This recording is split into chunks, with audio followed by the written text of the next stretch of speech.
रंगबिरंगी सणाच्या तुम्हा सर्वांना खूप खूप शुभेच्छा. मी सोनम ठाकूर तुमचं मनापासून स्वागत करत आहे माझ्या YouTube चॅनलमध्ये. आणि आज मी एका अशा शाळेमध्ये जाणार आहे की जिथे शब्द नाही पण भावना खूप आहेत, जिथे आवाज नाही पण संवाद आहे, जिथे बोलणं नाही पण मनापासून व्यक्त करणं आहे. तर चला जाऊया.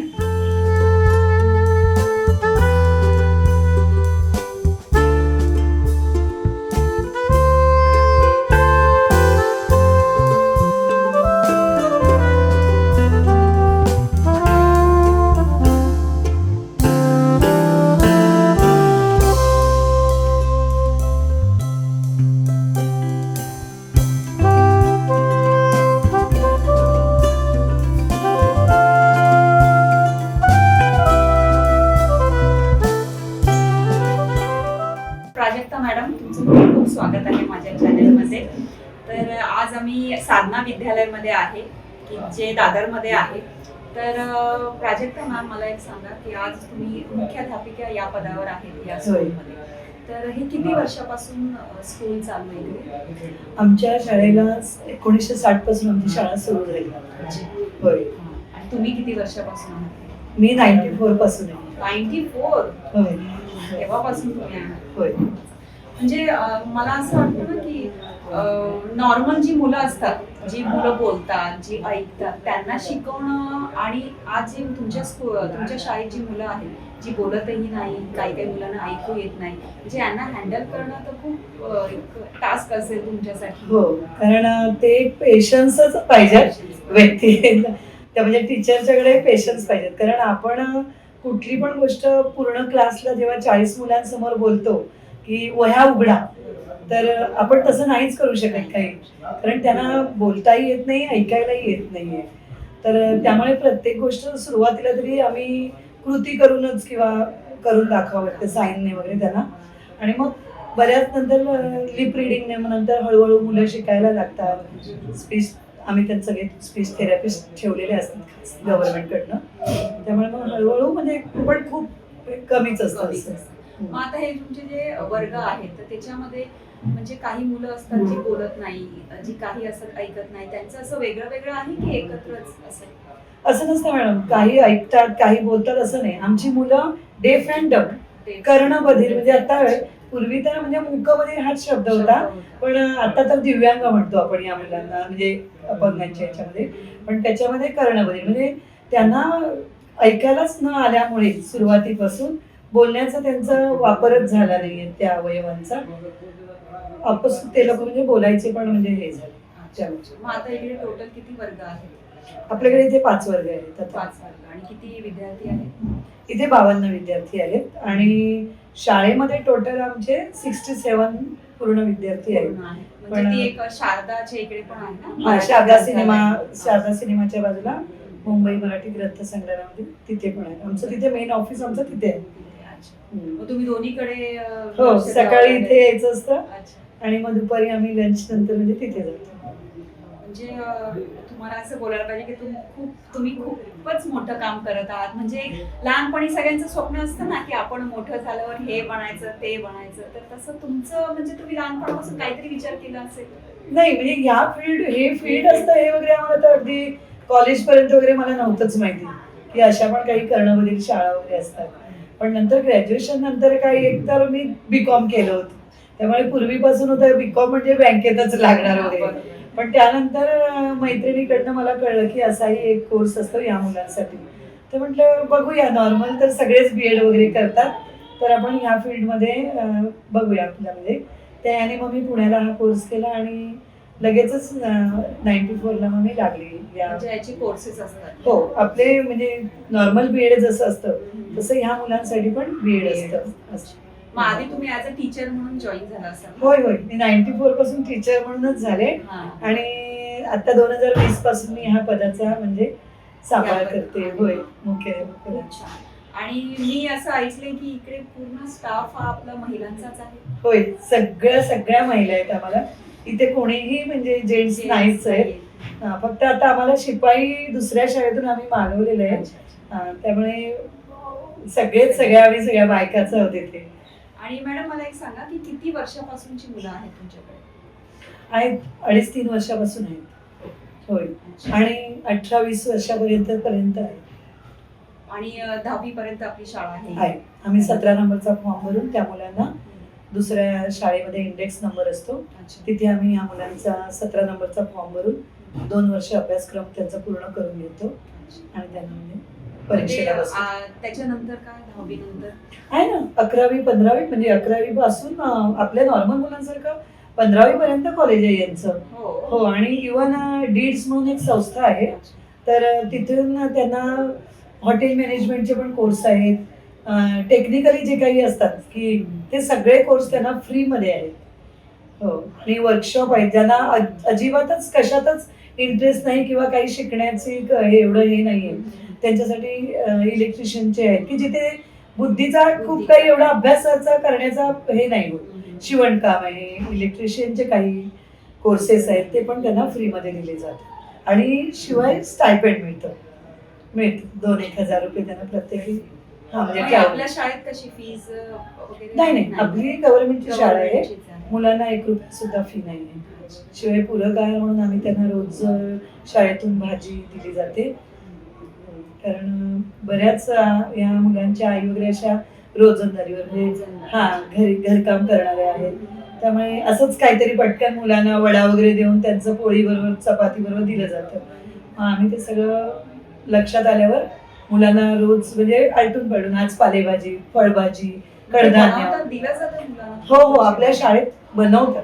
त्यासाठी खास मावशींची एक नियुक्ती केलेली आहे आणि तसं प्रत्येकाला दिलं. असं 11 सुद्धा महिलाच आहेत हो, तिथे पण महिलाच आहेत. आणि 11 वाजता ते पण आहे की 10ची शाळा म्हणून मुलं लवकर 8:30-9 वाजल्यापासून म्हणजे घरातून निघतात. खूप लांबून पण येत असतील ना? वाशी, पनवेल, विरार सगळ्याकडनं मुलं आपल्याकडे येतात, त्यामुळे त्यांना निघायचंच ट्रॅव्हलिंग मध्येच त्यांचे 1.5-2 तास जातात.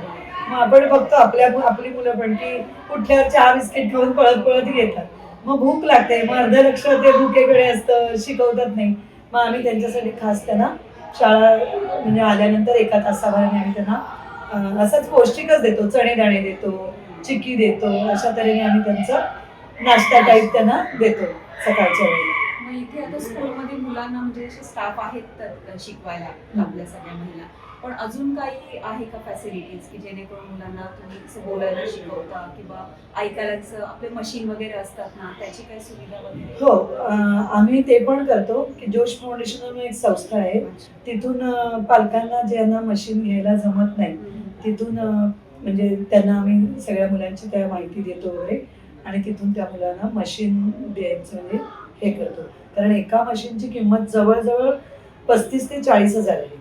हो, आणि त्यामुळे मग आम्ही दोन्ही कानाच्या मशीन्सची पण त्यांना प्रोव्हाइड करून देतो. त्याच्याने येतं म्हणजे असं किती पर्सेंटेज तुम्ही ऐकू शकता? तसं त्यात बऱ्यापैकी येतं, कारण तसं आमच्याकडे स्पीच रूम पण आहे आणि गव्हर्नमेंटकडनं आम्हाला स्पीच थेरपिस्ट पण मिळालेले आहेत की त्यांना प्रत्येक मुलाला 5-5 मिनिटं 10-10 मिनिटं असं ताई प्रत्येक मुलाला घेऊन त्यांच्यावर म्हणजे हे करून, कारण नुसतं मशीन घेऊन हे नाही, त्याच्यावर पण वापर केला पाहिजे. मग पालकांना बसवतो की तुम्ही अशा तऱ्हेने घरी पण तुम्ही प्रॅक्टिस घ्या. आणि एका वर्गामध्ये किती विद्यार्थी आहेत? तसं आमच्या शाळेमध्ये आमच्या मुलांचा रेशो 8:1 म्हणजे 8 मुलांना 1 टीचर लागते, कारण जास्त खूप घेऊन पण त्यांच्यावर काम झालं पाहिजे ना मुलांचा अभ्यास वगैरे, त्यामुळे 8:1 असा आमचा एक रेशोच असतो. पण आली वर्गामध्ये 10-12 मुलं तर काय आम्ही 4 मुलांसाठी वेगळा वर्ग करत नाही, कारण तशा गव्हर्नमेंटचा पण कोटा असतो ना या शाळेला. मुलांच्या ह्यानेच आम्हाला टीचर गव्हर्नमेंटकडनं दिले जातात. म्हणजे जूनमध्ये शाळा सुरू होते ना, त्याच्या अगोदर आमचं मार्च-एप्रिल पासून लिस्ट तयार होते की आपल्याला पुढच्या वर्षी काय काय लागणार आहे. वह्या, पुस्तकं, सगळी स्टेशनरी, पेन्सिली वगैरे सगळ्या गोष्टी आम्ही मार्च महिन्यापासून फेब्रुवारी-मार्च पासून कामं सुरू करतो. आणि जे आमच्याकडे आतापर्यंत देणगीच्या स्वरूपात येतात त्यांना आम्ही देतो. मध्ये मला असं कधी अनुभव आलाय या मुलांबरोबर, म्हणजे कधी असं वाटतं ना की अरे आता होतच नाहीये किंवा ही मुलं ऐकतच नाहीये किंवा असं स्ट्रेस कधी? खूप म्हणजे मुलं इतकी हायपर होतात ना की आपल्याला मारायला पण येतात. आणि अक्षरशः म्हणजे माझ्या वर्गात पण एक मुलगा, मी जेव्हा टीचर म्हणून काम करायची ना, तर एक मुलगा तर इतका चवटाळायचा आणि अंगावर यायचा ना, तर मग बाकीच्या टीचरने आणि प्रिन्सिपलने वगैरे त्यावेळची गोष्ट ती त्याच्या आईला बोलवलं आणि ती माझ्या देखत त्या मुलाला मारायला लागली. म्हटलं नको, तुम्ही मारू नका म्हटलं, हा मारायचा विषय नाहीच आहे, त्यांना प्रेमाने हे करायचं. मग आम्ही त्याला इतकं शांतपणे हे केलं. म्हटलं 2-4 दिवस त्याला घरी ठेवा, शांतपणे होईल तो शांत. आणि आता तो मुलगा इतका मोठा झाला ना की रस्त्यात भेटला तरी दीदी म्हणून म्हणजे हात मारून लगेच हे करतो. आणि मग आठवतं त्याला त्याने काय मारामारी केलंय. नाही, त्या दिवशी पण मी बघितलं ना, आली होती तेव्हा जशी तुमची एंट्री झाली तशी ती सगळी मुलं हो, धावत आली, हो. आणि त्यांना एवढा आनंद झाला. खूप असतं. हो. म्हणजे असं असतं ना, आनंद व्यक्त करण्यासाठी त्यांना शब्दांची गरज नाही. नाही किंवा नाही, बस असं बस त्यांचा बोलायची स्पर्श गरज आणि नाही. आपला स्पर्श म्हणजे स्पर्श. ज्या, आणि शेवटी स्पर्शाला भाषा असतेच, Yes. आपण म्हणतोच की त्यामुळे आपला स्पर्श कसा येतो ह्या मुलांना कळतो. की मॅक्झिमम आमच्याकडेच ती मुलं म्हणजे असतात, सकाळी उठून पटपट पटपट शाळेतच येतात, संध्याकाळी गेल्यानंतर थोडा वेळ पोहोचेपर्यंत 5 वाजतात, 4 वाजता शाळा सुटल्यावर मग परत थोडा वेळ खेळत असतील. मग काय ते थोडा वेळ आईच्या सानिध्यात, म्हणजे परिवारासोबत त्यांचं खूप कम्युनिकेशन कमीच असतं. म्हणजे त्यांचा जी काही साथ असते ती त्यांचे मुलं असे एन्जॉय करतात ना, म्हणजे काही मुलं असतात ना, हो, हो. रडणं वगैरे असतात. हो हो, वर्ष रडत असतात, पूर्ण वर्षभर आपली जशी नॉर्मल मुलं कशी रडत असतात. पण आम्ही काही नाही, कंटाळत नाही म्हणण्यापेक्षा रडणार, आपल्याला माहिती आहे आपलं पण. तुम्ही आधीच बोललात ना, पेशन्स पाहिजे असतात. हो, मग तेच म्हणते, रडू देतो आम्ही. एक म्हणजे बोलतात नाही, नॉर्मल आई आपल्या मुलाला सांभाळायला तरी ती 2 वेळा 3 वेळा शांत बसेल, पण नंतर तिचा हात उठतो शांत. पण आम्हाला हे खूप म्हणजे आवरावं लागतं. नाही तेच म्हणजे आपल्या आविर्भावावरून कळतं की रागवली, ताई रागवली आहे बस. म्हणजे मुद्दाम मारण्याची इथपर्यंत आम्ही जात नाही, कारण शेवटी त्यांना आपल्याला हँडल करून पुढे आणायचं आहे ना, रागावून वगैरे. आणि मग ते मूल येणारच नाही ना, असं मग आपल्याला पुढे शिकवायचंय. त्यामुळे त्याला कोणत्या पद्धतीने आपण हे घेतलं पाहिजे ते आपल्याला, म्हणजे आम्हाला माहितीच असतं ते. ते मुलांना म्हणजे कसं लिहिणं वगैरे हे सगळं हो, असतं सगळ्या तऱ्हेने. म्हणजे अगदी आपण बालवाडीत जसं आपल्या मुलांना जसं करतो प्री प्रायमरी वगैरे, तसंच आमच्याकडे तसंच असतात. म्हणजे शिशु वर्ग 1, शिशु 2, मग आपण सिनियर ज्युनियर म्हणजे म्हणजे आपल्याकडे नर्सरी वगैरे असते, तसं आमचं शिशु 1, शिशु 2, मग बालवर्ग 1, बालवर्ग 2, आणि मग पहिली, म्हणजे पहिली 4 वर्ष त्यांच्यावर आम्हाला हो अगदी बोटांपासून, म्हणजे त्यांच्या बोटांची पण काही जी हालचाल काही झालीच नसते म्हणण्यापेक्षा पेन वगैरे लिहिण्याचे. त्यामुळे ते पण जे व्यायाम असतात की ह्याने पिठामध्ये बोटांनी फिरवून, म्हणजे की आपल्या, मग त्यांना ती आकृती येत असते ना, मग मजा येते, मग सारखे ते फिरवत बसतात. मग हळूहळू पेन्सिल पकडणं वगैरे ते असतं. मग काही जे आहे की मग स्ट्रॉने, आपण आपल्याकडे तोंडात स्ट्रॉ धरून काही याचे तुकडे असतात थर्माकोलचे, किंवा आपण म्हणतो, आपण फुंकर मारून दाखवतो की बघ माझे किती हे उडाले, तू फुंकर मार बरं. हे आपले श्वसनाचे म्हणजे श्वासाचे, की त्यांच्यामध्ये पण, कारण बोलण्यासाठी आपल्याला हे लागणार ना शेवटी त्यांना, म्हणून मग त्याच्यावर पण आमच्याकडे सगळे या तऱ्हेने मुलांचे व्यायाम घेतले जातात. खूप साऱ्या मुलांनी ना डान्स परफॉर्मन्स पण केले होते. होय होय, तर त्यांना ते शिकवायला असं काउंटिंग वर करतात ते, काउंटिंग वर. म्हणजे त्यांना आम्ही जेव्हा एखाद्या डान्स टीचरला, किंवा आमच्या बऱ्याचशा टीचर पण आहेत त्या छान मुलांना शिकवतात, पण मग ते सगळं काउंटिंग, म्हणजे 1, 2, 3 म्हणजे 8 पर्यंत झालं की पुन्हा मग 8, 7, 6, मग त्यांना त्याच्यावर, म्हणजे त्याच्यावर त्यांना कळतं की आता स्टेप बदलायची, आता स्टेप बदलायची. म्हणजे आम्ही झालं नाही, 8 झाले, आता स्टेप बदला, की मग ते पुन्हा दुसऱ्याने हे करतात. हो छान. आमच्या मुलांना खूप डान्स मध्ये खूप बक्षिसं मिळतात. होय होय, 5-5 हजार वगैरे अशी छान. ह्या बऱ्याच बाहेर पण जातात. होय होय हो, ग्राउंड मध्ये म्हणजे प्ले. आमच्याकडे आता किती तारखेला, 12 फेब्रुवारीला दिव्यांगांचं लायन्स क्लब तर्फे आमचा स्पोर्ट्स झाले. हा, तर आमच्याकडे 23 मुलांनीच भाग घेतला होता, तरी 21 बक्षिसं आम्हीच पटकावली आत्ताच, म्हणजे 12 फेब्रुवारीला. हो, छान बक्षिसं मिळवली. म्हणजे असं बोलतात ना की देवाने जर आपली एक शक्ती घेतली तर त्याच्या बदले तो आपल्याला 10 शक्ती पण नक्कीच. तसं ह्या मुलांना ना काही निरीक्षण शक्ती जबरदस्त असते खूप. जसं आपण ब्लाइंडना म्हणतो की त्यांचा आवाज खूप गोड असतो, तर त्याप्रमाणे आपल्या या मुलांची निरीक्षण शक्ती खूप, म्हणजे आपण एकदा जर गेलो आपण नॉर्मल तरी आपल्याला पटकन लक्षात नाही राहत की आपण कुठे आलो. ती मुलं आम्हाला सांगतात, ताई इथून आपल्याला इथे जायचंय, वळायचं इथे. त्यांना ते इतकं डोक्यात फिट झालेलं असतं ना, किंवा निरीक्षण शक्तीने त्यांनी ग्रास्पिंग जे आपण म्हणतो ते त्यांनी डोळ्यांनी केलेलं असतं म्हणजे ते. तर त्यामुळे त्यांची निरीक्षण शक्ती खूप छान असते. कॉलेजही किंवा काही इतर वर्कशॉप किंवा आम्ही कोर्सेसना पाठवल्यानंतर त्यांचं लग्न वगैरे करून देईपर्यंत आमच्याकडे तो ग्रुप असतो. डेफ मुलांची लग्न जमवून लग्न करून देण्यापर्यंत. म्हणजे बोलतात ना, एक आई वडिलांचं 90% काम म्हणजे हो, तुम्हीच हे कारण करतात. खूपच पालकांचा, खूप कमी पालकांचा सहभाग असतो. खूप कमी पालकांचा या मुलांबरोबर सहभाग असतो. दिल्यात शाळेत पाठवून दिलेत ना, आता तुम्ही पहा, असं असतं ते. त्यामुळे आम्ही 10 ते 4 मध्ये काही सर्व तऱ्हेने नाही, पण आमच्या परीने आम्ही खूप जास्त देण्याचा प्रयत्न करतो. आणि आमची खूप मुलं इंजिनियर झालेली आहेत. खूप छान छान, म्हणजे ऑफिसमध्ये कॉम्प्युटर वगैरे, कारण तिथे काही खूप बोलण्याचं काम नसतं ना. त्यामुळे महत्वाचं म्हणजे आमच्या शाळेतून बरीच मुलं गव्हर्नमेंटकडनं MSCIT पास झालेली आहेत. त्यामुळे तर त्यामुळे आम्ही सगळ्या मुलांना गव्हर्नमेंटच्या परीक्षा द्यायला लावतो, ड्रॉइंगच्या परीक्षा द्यायला लावतो, की जेणेकरून त्यांचं पुढे कुठेतरी ड्रॉइंग टीचर म्हणून जरी त्यांनी स्वतःही घरात जरी क्लासेस काढले तरी त्यांच्या पायावर त्यांना उभं राहण्याची एक मदत होते.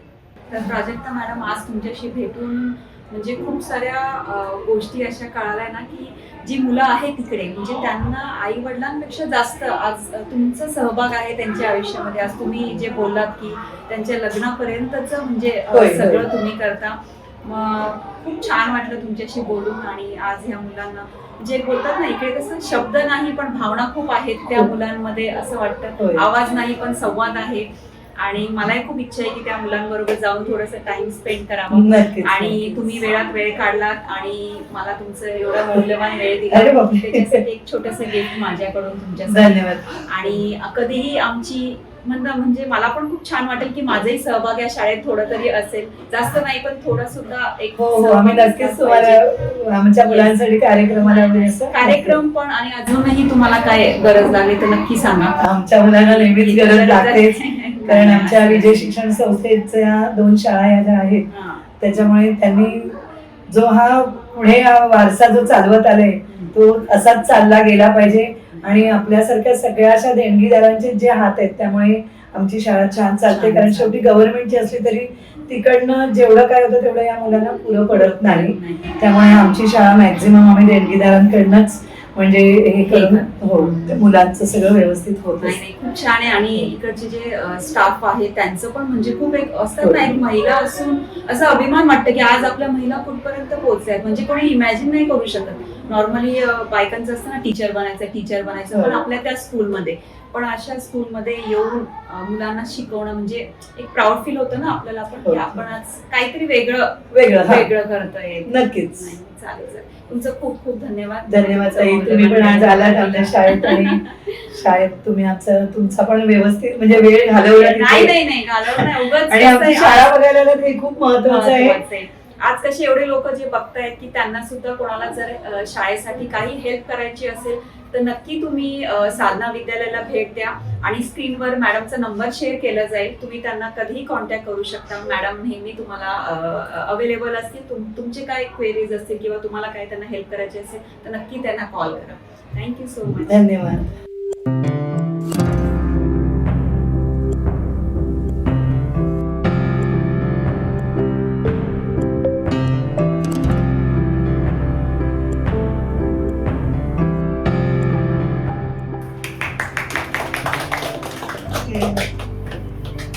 आधी पद्मासन घालायचंय पायाचं. पुढे पाय वरती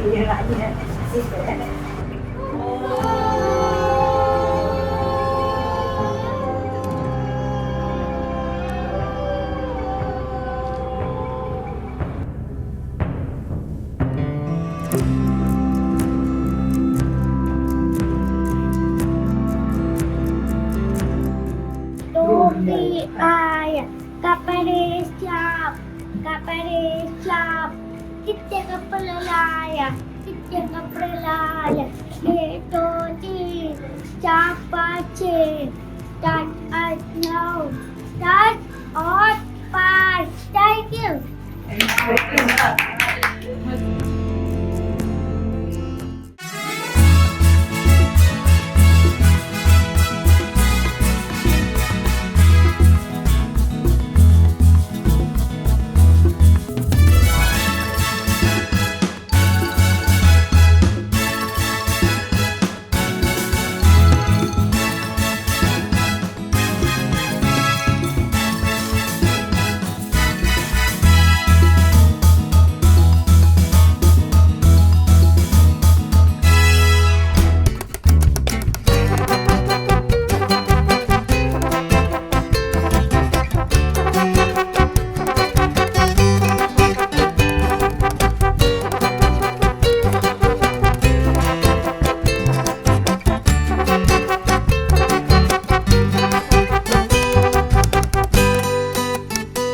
आपण नेहमीच म्हणतो संगीताशिवाय मजा नाही, बोलल्याशिवाय भावना कळत नाही, पण आज या लहान मुलांनी आपल्याला शिकवलं भावना व्यक्त करायला आवाजाची गरज नसते, मन असलं की संवाद आपोआप होतो.